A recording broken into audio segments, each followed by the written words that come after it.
The trick in this market isn't figuring out whether the recession will be short and sweet, House of pleasure, or long and horrible. The House of Pain. It's picking the best stocks for each thesis. You know what we're doing?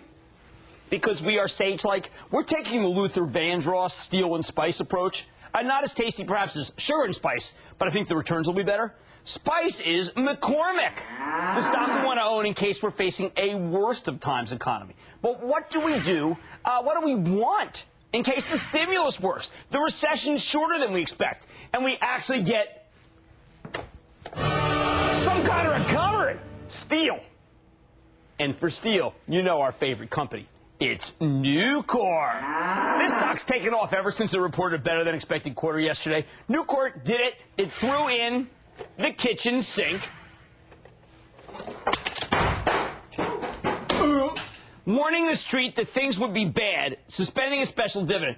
But that made everyone too negative, and it made it possible for Nucor to beat expectations, with its earnings per share coming in at 37 cents. That was so much higher than what 12 cents the street was looking for. Plus, Nucor uses scrap, not iron ore, and both scrap and energy prices are down big since the quarter. So Nucor could deliver decent numbers going forward, even if the environment stays totally miserable. If you look at the amazing rally in the stock, it's going from $38 to $44.50 in 2 days off this quarter. It's up $4.70 just today. Now, you might be tempted to say this is a best of times moment and jettison the recession-resistant names in favor of Nucor. That'd be wrong. I want you to buy both. Why? In the last 12 months, McCormick, our worst of times stock, is down 7.3%, while Nucor's down 19.4%. But at one point, Nucor was down 60%. Right here. Now, if you had only owned Nucor, not as part of a diversified portfolio, just as a play on the economy getting better soon, I think it would have been simple human nature for you to panic and sell right here, and then miss the big rally up. That's part of the reason we created our notoriously BIG, accidental high yield strategy, where you buy more of accidental high yielders like Nucor on a scale based on the dividend yields. Because as the share price goes lower, the yield goes higher. At its lowest, Nucor actually yielded a mighty 8.5%. Now, Nucor no longer has that accidentally high yield that we like so much, and I think you can probably buy it at a better price, frankly. Remember, we do not condone chasing stocks on this show. That said, though, doesn't matter. 30, 50, it is still, by far, our absolute favorite in the steel business. And that's why I want to talk. This guy is one of my, I'm just hitting the closing price up. This guy's really one of my favorites. I'm talking to Nucor's fantastic CEO, Dan D'Amico, about his company's future. Mr. D'Amico, welcome back to Mad Money. How you been? I've been good. I could be better, but I'm glad to be back on the show, Jim. All right, Dan, let's cut right to it. Big stimulus package. Obviously, one of the key hallmarks of the stimulus package is buy American. That unless there is just absolutely some total necessity to buy away, we should be buying American steel. When I read through your conference call, I think you totally agree with that, don't you? Absolutely. Well, what do we do about guys like the good CEO at Caterpillar, Owens, who was on with the wonderful and fabulous Aaron Burnett yesterday, and he said that this would be a disaster for America?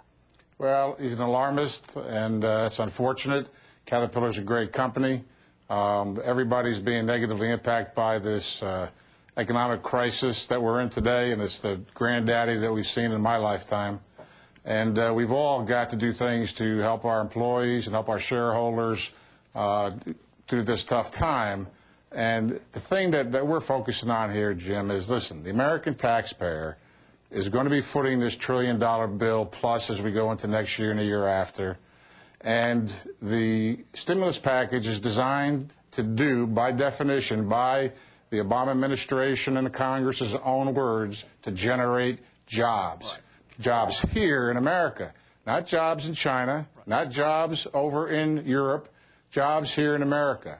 And the issue here is China's going to be doing its thing to get its economy going and focus on getting its people back to work. So is Europe, so is Russia, so is Brazil. So is India. We all need to get our own houses in order. And when we do that, when we get back on track with our economy here in the United States, the whole world gets its house back in order, then the whole world is going to come up. But unless we take care of our own situation here at home, we're kidding ourselves. If we don't reinvest that money in such a way that it creates American jobs and recycles through our economy, we are never going to pull ourselves out of this mess, and we'll end up in something much worse than a severe recession. Well, is that an every country for itself strategy? Is that not somewhat like what we saw in the Depression where we put tariffs up? Absolutely not. That's the scare tactics of the scaremongers, some of whom have got us into this mess. Okay? Well, I'm usually not considered a scaremonger, but, you know, I got to do my job. I mean, I'm concerned. I read your look, I saw the Supreme Court decision, which is anti-dump. I completely agree with you, but I do want to give the people their due who are saying, well, we can't erect barriers. Here's the situation. We're not erecting barriers. All we're saying is the same thing that we've been saying for the last 10 years at Nucor and in Washington and as an industry and as American manufacturers. As you know, I sit on the council, the manufacturing council at the Department of Commerce. And all we've been saying is don't erect barriers, enforce the laws that are on the books and enforce the trade agreements that China and the rest of the world signed on to get access to our market. That is not protectionism. Protectionism is what is going on in China today when they erect barriers to keep our steel out and other banks out and other manufacturers out. Okay, I don't begrudge Caterpillar being over in Russia or in China or anywhere else. Okay, but they should not be there at the expense of American jobs. Agreed. Now, there's a part of your conference call that concerned me greatly. You say that you're talking about the infrastructure package. You say that $60 billion of infrastructure spend and an $825 billion spending package is completely insufficient to deal with the issues. All day today, I heard people say, "Oh my, they're throwing money at it, they're throwing too much money at it." You are not taking that tack, are you? Well, here's the situation. All right. We've got to create jobs here, and we've got to create jobs that actually turn out to be investments in America, not jobs that disappear after you've insulated the White House or you've insulated a federal building or whatever else. And the only way to do that is to invest in America, invest in our infrastructure is one way to do it, and it is an area where we are woefully lacking in investment. Our bridges, our roads, our water systems. Here in Charlotte, they got problems with the sewer systems not keeping up. We've got a lot of reinvestment to do in America. Here's an opportunity to put people back to work doing that, doing something that's going to have a lasting value here in the United States. And as we get our act together, there's no such thing as decoupling, Jim, and you know that. Absolutely. I agree. Okay? This has proved it. This crisis has proved it.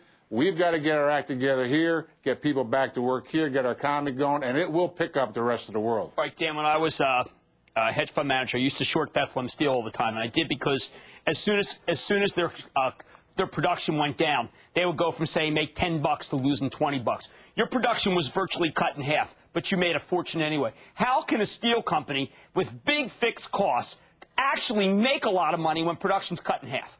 Well, the key here for Nucor is we don't have big fixed costs. Most of our costs are variable in nature. Our largest component of cost is scrap, and that moves up with supply and demand. When demand is good and we're getting good prices for our steel, scrap prices are up too, but our margins grow. When demand is down, scrap prices fall, and our margins still hold together. We have variable cost models with respect to our pay-for-performance system, both for the CEO of the corporation and the frontline workers out in our plants. We're all on pay-for-performance. We don't lay our employees off. We have a no-layoff practice, but we do reduce the work week. And we do reduce the pay that the CEO and the upper management get and all management get based upon the profitability of the company. So as we go through tough times, a lot of those quote-unquote fixed costs that other companies have aren't there for us. All right, one last question, Dan. When you were on last, you talked about taking advantage of the decline in other steel companies' prices to buy. You totally canceled your $2 billion acquisition plan. Is that wise, given how you've always taken advantage of downturns?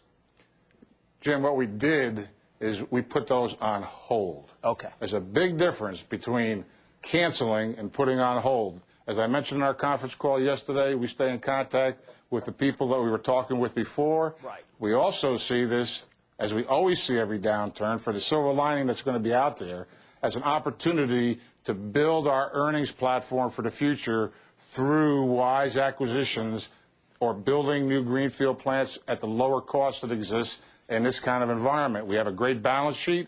That's part of our culture. That's part of our history. We use that strong balance sheet in 01, 02, and 03 to more than double the size of our company to increase our earnings from peak to peak 6 times. and we'll do it again in this downturn. Dan, you are just the king of steel, and I really appreciate it. I know what you've done in the company in the times that you've been there. I knew your predecessor, and I've just got to tell you, I'm honored to have you on the show. Thank you very much, Dan. Thank you, Jim. All right, terrific. Guys, look, I know it's difficult to play price, all right? I don't want to be in a situation where I'm telling you that you have to own Nucor here after it's just went up so much. I will tell you this. You want a steel company to own. You own Nucor. And you own it because it's got the best management. You own it because it doesn't lose money when production goes down in half. Own it because it's got the best balance sheet. Own it because of the man you just saw. He's a moneymaker. Stay with Cramer.